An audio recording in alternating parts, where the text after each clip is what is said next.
Sup dogs? This is 90 Films, 90 Days Part 6 now. Final chapter in the epic 90 Films, 90 Days saga. That's right, we have reached the end. I've actually not reached the end yet because I'm filming this little section on the 18th of December. Last one I watched of Part 6, because I cannot remember for the life of me what day we're on. Trainspotting, which was my first time viewing it. Let me tell y'alls, yeah, excellent. Robert Carlyle was just so good in this. Everybody was great in this film. It was a great flick. We all know Trainspotting. Everybody should. If you haven't seen it though, do check it out because it's awesome. I know I'm late on this one, but it was awesome. Then I watched, Scanners. David Cronenberg's Scanners. Not his best film, but it's good. But the main guy in it, like, I don't know what it was, if it was like a thing he was doing acting wise, or whether he was just shit, or whether he was really amazing. But he was just completely monotone the whole flick, and it was just really annoying because he was like, we've got to do this. But Michael Ironside's awesome. He's badass. It was a cool idea. I like the whole thing in the film. I don't know, it was a neat little flick. But Cronenberg, I still prefer like Existence and The Fly and stuff. But he's an awesome director. And Videodrome as well, that was fucking awesome. Now Mum was in a Potter mood, so we watched, I skipped over the first two because they're bollocks and I don't own the second one.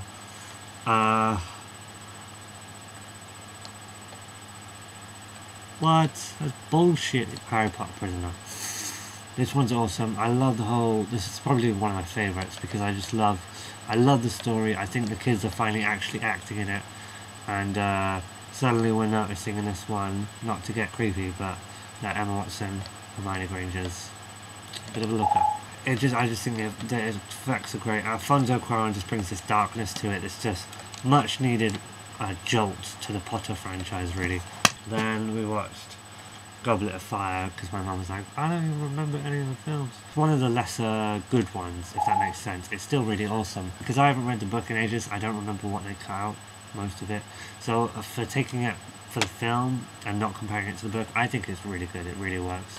But that's an 8 out of 10, as was Potter. Oh my god, did I completely miss the ratings, didn't I? Okay, sorry, if we just go back a second. Trainspotting was 9 out of 10. Scanners was 7 out of 10. Potter 3 was 8 out of 10. Potter 4 was 8 out of 10 again. The next day I watched Fred Claus, which I did a review of, so link in the side. Then the next day I watched Harry Potter and the Order de la Phoenix. I love it. It's just got a mix of everything. It's dark, it's funny, it's got that kind of awkward teen romance, it's got that amazing action stuff at the end, it's got a great plot, great character. It just, you've got, although actually, spoiler alert, Gary Oldman's death in the film, they just didn't do, the director, sorry David Yates, did a great job apart from that, which was just like, it needed more emotion in it. It was just like, oh, he's dead, oh no. They just needed to give it more time. Then I watched Watchmen again. What can I say about Watchmen? It's fucking awesome. I just love it. People bash it, people are split on it, but I'm on the love side. I thought it was not my favourite superhero film, but I think it works really well on screen, and the ending is good. The changed ending, I like it a lot actually. Watchmen is 8 out of 10. Fred Claus is 5, just in case I forgot to mention that. Then I went and saw at the cinema, day of opening. Kind of got bad seats, but it was fucking worth it. Avatar in 3D. Holy jizz pants. The CGI was the best I've ever seen in a film to date. Fact. I believed this world. I wanted to go to Pandora. I was so invested in the story when all the bad shit went down at the end. I was like, no, what do you do? No. 3D just adds this kind of depth, it just makes it all the more believable. And obviously this stuff sticks out, but Avatar 3D, 9 out of 10. Cameron is back in full force, and you can just see the love and care that went into this film because it was fucking amazing.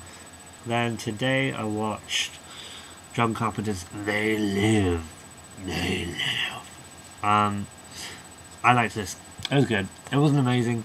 It kind of had a slow start, but then it just became really fun. Could have done without some of the macho bullshit, like the two main characters fighting and him trying to force the glasses on him. I was just like, oh, just put them on, for God's sake, stop being such a dick. But it was a fun movie. The ending was so funny and good and just perfect. I was like, how are they going to end this? And it was just so good. And it came together really nicely, and the way it kind of expanded on itself, I thought was really good. I give this a 7 out of 10 because it wasn't like mind-blowing, but it was really, I just really enjoyed it. It was fun. First off, just like to say welcome back to YouTube DVDM. We've missed you very much. And the next day I watched my favourite Christmas movie of all time, The Muppet Christmas Carol. Nothing beats this for me. Michael Caine is acting his heart out in this film. He just kills me. And little tiny Tim and all the characters are so wonderful, and I love the fact that with all Muppet stuff, I guess, nobody just questions the fact that there are Muppets in the world. You know, it's just like, that's how the world is in Muppetverse, I guess. Michael Caine's transformation as Scrooge is just fantastic because he starts off so evil, and then by the end you just love him. And when he confronts Kermit at the end, and it's just like, I'm giving you a raise, and then Miss Piggy's like, what? It's just a magical film, and it just works so well. But problem with the DVD is, right, they cut out the song When the Love Is Gone, which I used to hate, but now I watched the film this year and I was like, oh, I missed that song. It was good, but it's on the VHS that my mum has, so still just miss it very much, that song.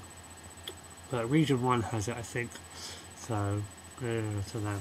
And the next day I went for something slightly less Christmassy, Nightmare on Elm Street 2, Freddy's Revenge. More like Nightmare on Elm Street poo. Oh, witty. This was a piece of shite. There's nothing more to say on it. The plot didn't make sense. It was craptastic. Characters were annoying. It was bullshit. I hated it. It was 2 out of 10 for that one. 9 out of 10 for Muppets Christmas Carol. In case I forgot to mention that. And then I watched Jingle All the Way. It's crap, I know, but I just get this nostalgia out of it. Just I enjoy it. But if I had not watched it as a kid, I would probably hate it now. Phil Hartman just owns this movie. Arnie is not believable as a dad whatsoever. The kid is terrible at acting. Sinbad, that is actually his name. Was he like a pop star or just a mythological legend at the time? Anyway, that guy, he was funny in the movie, although it's almost like the director just said to everybody, overact, it's funny. I know it's a kids movie, but it's just like, ugh. But, you know, I don't know, I still enjoy it. What can I say? 5 out of 10. And then the next day I decided to watch Nightmare on Elm Street 3, Dream Warriors. Oh, significant improvement over 2. I was watching it like, I'm invested in the characters, I'm interested in how the story's going to develop. Some of the sort of, you know, the characters, it felt like they were taking a lot of leaps of faith at times, especially the psychologist guy. And like, 2 of the characters were killed off at the end, and nobody seemed to care when they woke up. There was no funeral for them or anything. They didn't even mention it, like, oh, isn't it sad they died? But otherwise it was very tense, very good, great characters, slightly dodgy acting, but, you know, just after you've watched Nightmare 2, it really can't get any worse, can it? Nightmare 3 was a 7 out of 10. Then the day after that, day 89, I guess it was, I watched Twilight. Yes. I'm going to say it right now, I didn't absolutely loathe it with every fibre of my being. I liked the middle.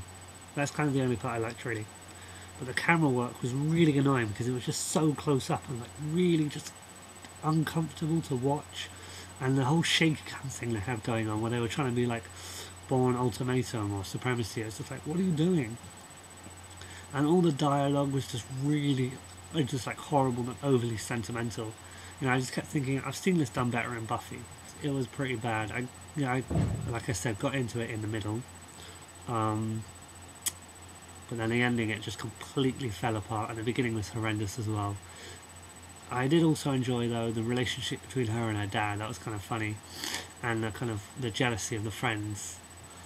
And from what I read of the book, Bella came off as more like a bitch in the book, where she wasn't quite so much in the movie. She just came off as like shy and sort of, oh, I don't like boys. Oh, but look, here's the dreamy vampire. Christmas Vacation. This was quite, this was the last day as well. Day 90. How did that happen? In my eyes, this is quite a tragic film. Not very funny. It's just really, really depressingly tragic. Things just go from shit to worse to this really nice guy. And he's trying his best to make Christmas really nice for everybody. And things just keep fucking up. And I'm like, this is kind of just like, but some of the dialogue I found quite funny. That's a 6 out of 10 because just it's kind of funny but depressing for me. And then the ending kind of got a bit schmaltzy and just like, alright, sayonara. Rate, comment, subscribe, do what you do, and I'll see you when I see you.